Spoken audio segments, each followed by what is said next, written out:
नमस्कार, आपका बहुत बहुत स्वागत है हमारे डिजिटल प्लेटफॉर्म पे और मैं हूं आपकी अपनी गरिमा।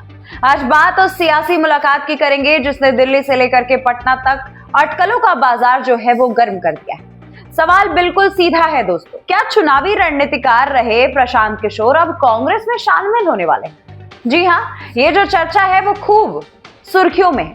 अगर ऐसा है तो आखिर वो कौन सी मजबूरी है जिसने 2022 में कांग्रेस को ठुकराने वाले पीके को आज प्रियंका गांधी के सामने बैठने पर मजबूर कर दिया? कहते हैं दोस्तों कि सियासत में हार सिर्फ नुकसान नहीं लाती, कई बार वो नए रिश्तों की जमीन भी तैयार कर देती। बिहार विधानसभा चुनाव में कांग्रेस और प्रशांत किशोर दोनों को करारी शिकस्त मिली। जो कल तक दोस्तों एक दूसरे पर तलवारें खींचे हुए थे, आज वही एक मेज पर बैठ चुके हैं। दोस्तों, वो कहते हैं ना कि दुश्मन का दुश्मन कब दोस्त बन जाता है, सियासत में पता ही नहीं चलता। वैसा ही कुछ है।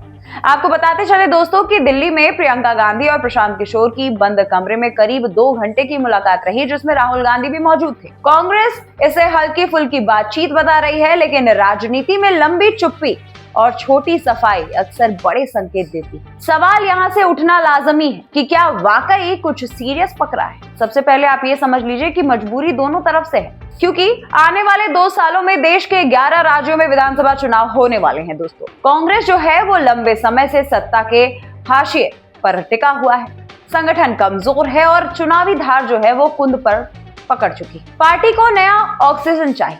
दूसरी तरफ प्रशांत किशोर है।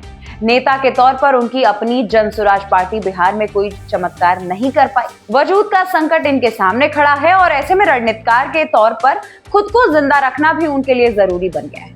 यहीं से जो दोनों के रास्ते हैं वो मिल जाते हैं। लेकिन सवाल यहाँ पर भी खड़ा होता है कि जिन रिश्तों में इतनी कड़वाहट रही हो, वहां अचानक मिठास कैसे आ सकता है। आपको बताते चले कि पीके और कांग्रेस का रिश्ता एक नया नहीं है।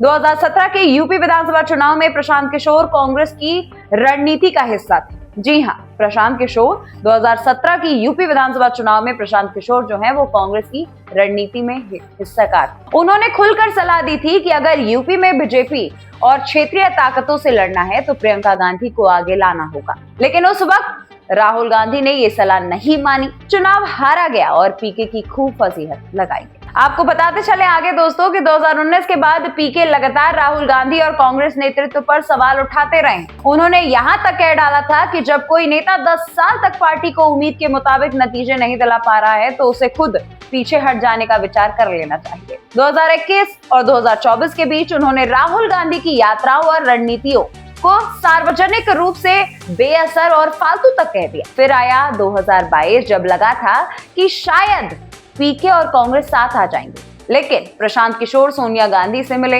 2024 लोकसभा चुनाव के लिए पूरा पावर पॉइंट प्रेजेंटेशन दिया गया। शर्तें इसमें जो थी वो बिल्कुल साफ थी दोस्तों कि नेतृत्व संरचना में बदलाव किया जाएगा, संगठन में सुधार होगा और चुनाव संचालन जो हो रहा है वो पूरा एकाधिकार। लेकिन यहीं पे जो है वो बात बिगड़ गई। आपको बताते चले दोस्तों कि कांग्रेस के बड़े नेताओं को ये मंजूर नहीं था कि कोई बाहरी प्रोफेशनल पार्टी को डिटेक्ट करे। कांग्रेस ने पलटकर शर्त रख दी थी कि अगर पीके को बदलाव करना है तो पार्टी ज्वाइन करनी होगी।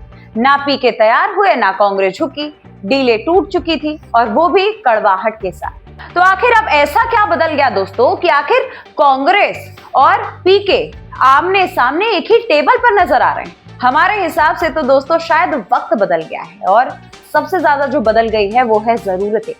आज प्रशांत किशोर राहुल गांधी की बजाय प्रियंका गांधी को ज्यादा भरोसेमंद मानते हैं। वो पहले भी कह चुके हैं ये बात कि प्रियंका में करिश्मा है और अगर उन्हें संगठनात्मक ताकत मिले तो वे कांग्रेस का बड़ा चेहरा बन सकती। प्रियंका गांधी भी शायद समझ चुकी है कि बिना प्रोफेशनल रणनीति के आने वाले चुनाव निकालना आसान नहीं होगा उनके लिए।